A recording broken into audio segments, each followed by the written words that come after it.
Listen to me closely because I know exactly where you are right now. I know that feeling in the pit of your stomach when the phone rings and you don't recognize the number, and your first thought isn't, "Who is it?" but "Who do I owe money to?"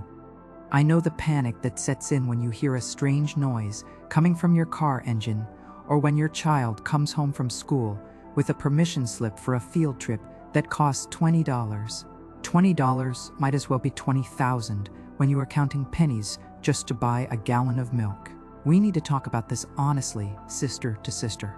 There is so much advice out there from people in nice suits telling you to invest or diversify your portfolio.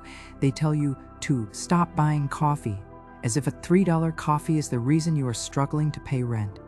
They have no idea what it is like to work a double shift on your feet all day, come home to a hungry family, and realize you have 3 days left until payday and the refrigerator is basically empty.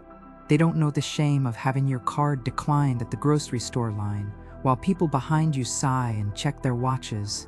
But I know. I see you. I know you are tired. I know you feel like you are running on a treadmill that is going too fast, and if you stop for even 1 second, you will fall off and everything will crash down.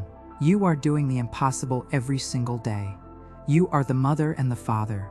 You are the provider and the nurturer, and you are doing it all on a wage that barely covers the basics. Today, we are going to change the narrative. We are not talking about getting rich quick. We aren't talking about becoming a millionaire overnight.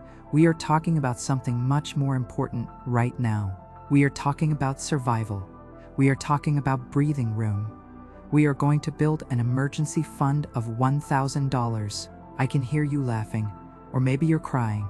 $1,000? Sarah, I can't even save $10. How am I supposed to save $1,000? I hear you.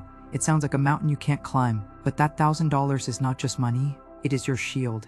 It is the wall between you and disaster. When you have that money sitting in a separate account, a flat tire is just an inconvenience, not a tragedy that gets you fired because you couldn't get to work. When you have that buffer, a sick child needing medicine doesn't mean you have to skip your own dinner. This isn't going to be easy. I am not going to lie to you and say it will be fun. It's going to require us to look at some ugly truths about where our money is going. It's going to require sacrifice, but I promise you the peace of mind you get when you hit that goal is worth more than anything you can buy at the store. We are going to build this brick by brick, dollar by dollar. We are going to do it on minimum wage, and we are going to do it for our babies, because they deserve a mom who isn't stressed out of her mind every single day. And you deserve to sleep at night, so wipe your tears, grab a notebook, and let's get to work. This is how we start fighting back. All right, dry your eyes. We have had our cry, we have felt the weight of it all, but now it is time to get angry. Yes, angry. You need to get mad at your situation. You need to get mad at the debt. That anger is going to be your fuel, because now we are going to do the thing that most people are too scared to do. We are going to look the monster in the face. Step 1 is the truth audit. I need you to get your bank statements from the last 3 months, print them out or open them on your phone, and get a red pen. I know you don't want to look. It makes you feel sick. Do it anyway. We cannot fix what we refuse to see. I want you to circle every single purchase that was not absolutely necessary for survival. And I mean survival. Rent is survival, lights are survival, basic groceries are survival. Everything else, it has to go. And I know what you were thinking. Sarah, I don't buy designer clothes. I don't go on vacations. I know. But I am talking about the leakage. The $3 at the gas station for a drink because you were thirsty and forgot your water bottle. The $5 for a toy at the dollar store to keep your kid quiet for 10 minutes because you were exhausted. The subscription for a streaming service you only watch once a week. You might look at that $3 drink and say, Sarah, that is nothing. That won't save me. But listen to me. It is not about the $3. It is about the habit. If you do that 3 times a week, that is nearly $40 a month. That is almost $500 a year. That is half of your emergency fund right there, wasted on sugar and ice. We are going into what I call bunker mode. For the next few months, your life is going to look different. It is going to be boring. We are cutting cable. We are canceling the subscriptions. We are eating rice, beans, eggs, and frozen vegetables. No eating out, not even the fast food value menu. If you are tired and don't want to cook, you eat a peanut butter sandwich. We are finding every single penny that is hiding in your couch cushions, in your car console, and in your bad habits. Next, we need to generate cash. Fast. Look around your apartment. What do you have that you haven't used in a year? Those clothes your kids outgrew? The blender you never use? Put them on Facebook Marketplace today. $5 here, $10 there, it adds up. I remember selling my old DVDs just to put gas in the car. There is no shame in it. You are trading clutter for freedom. You also need to look at your withholding. Are you getting a big tax refund every year? If you are getting back $3,000 in April, that means you are loaning the government about $200 and the PO $50 every single month for free. Change your W-4 form at work.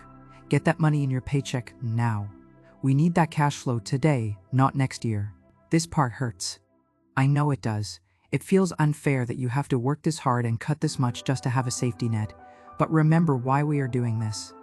We are doing this so that the next time life punches you in the gut, you have padding.